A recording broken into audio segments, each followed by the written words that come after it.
So you've had the Toyota Tacoma, the new Toyota Tacoma for a while now, and you hate it. Or you've been on the fence and you just didn't buy it, but you want to trade in for something else. Are you going to buy a Honda Civic? Are you going to buy a Cadillac? How about a sports car, a Lotus Elise?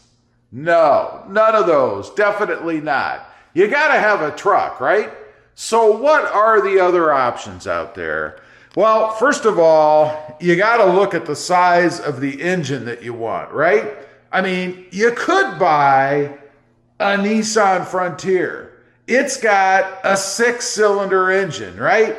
Naturally aspirated, no turbo, a pretty capable truck, not a bad looking truck, but if you're into aesthetics and things, it's getting a little bit long in the tooth. I went and looked at some a little while back, did a couple of lot walks looking at that truck, and my takeaway from it was it just looked old. It looks like it needs a refresh. And there's got to be some sort of a remodel coming for the Frontier, right? Now, maybe Nissan is going to hold off a little bit because obviously if they watch anything on social media, and you know they do, then they know that there's been a big backlash with the Toyota Tacoma going to the 4-cylinder turbo and the looks of it as well. So Nissan's going to have to be careful. Do I think they're going to maintain the 6-cylinder when they do eventually go for a refresh or a remodel? I would say probably not. I imagine that Nissan will also cave and go to a 4-cylinder turbo. Not that I think there's anything wrong with the turbo, but I know a lot of you out there do. So you could go for the Nissan Frontier with its long in the tooth looks. Still a capable truck, I suppose. Next up is the Honda Ridgeline. I know a lot of people are looking at this video now saying, what in the hell are you talking about? I'm not buying a Honda Ridgeline. But if a 6-cylinder is what's most important to you, it's really your only other option, right? You got to go with a Honda Ridgeline. Now, the Ridgeline, to me, it really is more of an SUV with a bed. It is capable in its own right, I suppose. I do like a lot of the features on it. It's got in-bed storage. It's comfortable on the inside. And it's not a horrible looking truck. Although I will say, out of the choices out there, it's probably the worst looking truck. Still not bad, but not one of the best looking. Now, there is some salvation with the Honda Ridgeline.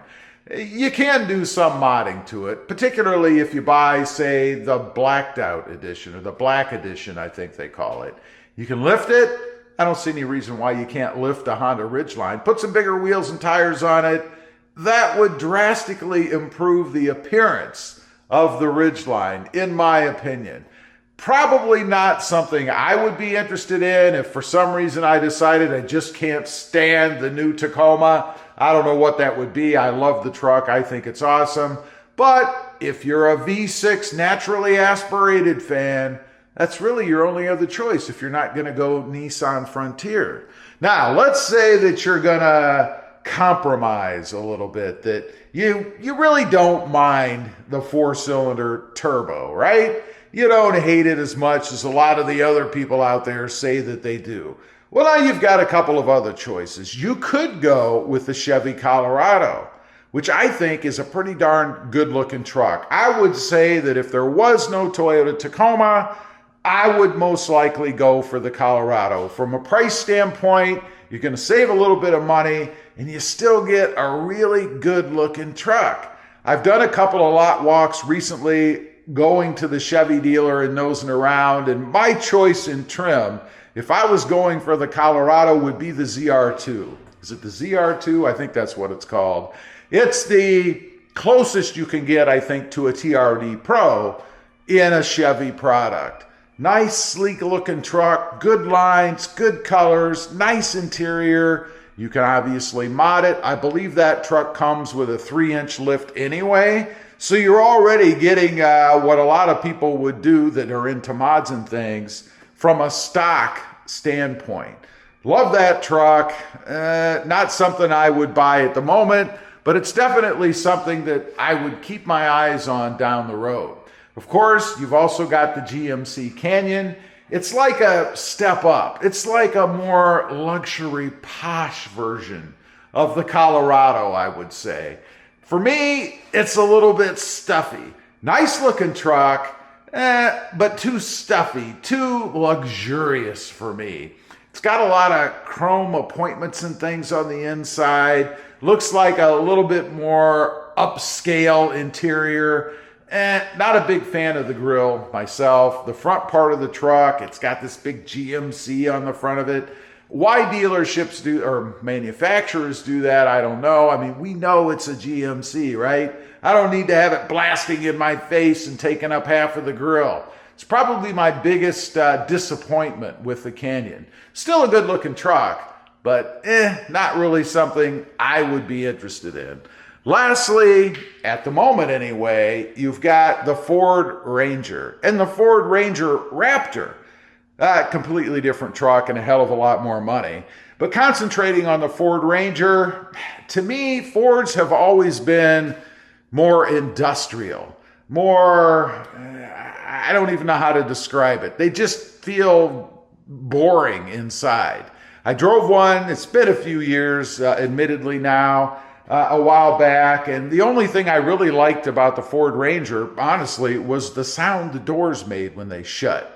A nice sports car-ish like thud. It was really kind of cool. The rest of the truck, not so much. I wasn't really happy with the power of it. It was a 4-cylinder turbo. Felt like it wound up to as far as it could go, and then that was all it had, no more. Really kind of a disappointing drive. It was also kind of rough, and I could also feel the bed kind of articulating separately from the cab. That reminded me of the way full-size old trucks used to be. You ever drive over something like a railroad track in an older truck and you could always see and feel the bed kind of moving separately? Obviously, there's reasons for that, but the new trucks, for the most part, are not that way anymore. Now, there is something new coming. A couple of the other Kia type or Hyundai manufacturers do have some new trucks coming, I've been told, mid-sized trucks. I would probably have a problem buying either one of those as a Tacoma competitor. I think those brands still have a negative reputation, I think. And I'm not sure that they're going to be able to put out any kind of a mid-sized truck that would be any competition for the other brands like Toyota or Chevy or even the Honda Ridgeline. And I guess I would say the closest truck that they're going to compete with would be the Honda Ridgeline. Not something for me, but nonetheless, it'll be interesting to see what they come out with. Regardless of what you choose, I guess it's good that we have competition, right? Because in the end, all that's going to do is make the trucks better and ultimately reduce pricing for us, either in the form of lower sticker prices or rebates and reductions like that so that we save a little bit of money. We're already seeing that with the Toyota Tacoma. Of course, when it came out brand new and there was a big rush to get them, and there was, they were adding money to it in the form of premiums or market adjustments. Now those are gone, and we're even seeing rebates or money back, as much as $3,000 to $5,000 in the deal. In other words, when you go in to negotiate, you should expect to pay somewhere between $2,000 to $5,000 less than what the sticker is or what the dealership is asking. And people are doing it. At least I'm being told that on the channel. So anyway, those are the alternatives, I guess. There's pluses and minuses to both.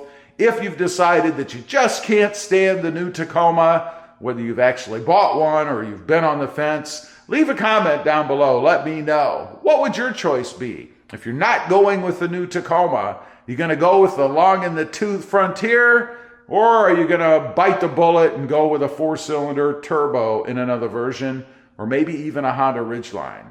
I'd just be curious to know. Thanks for watching. Stay safe out there. Bye.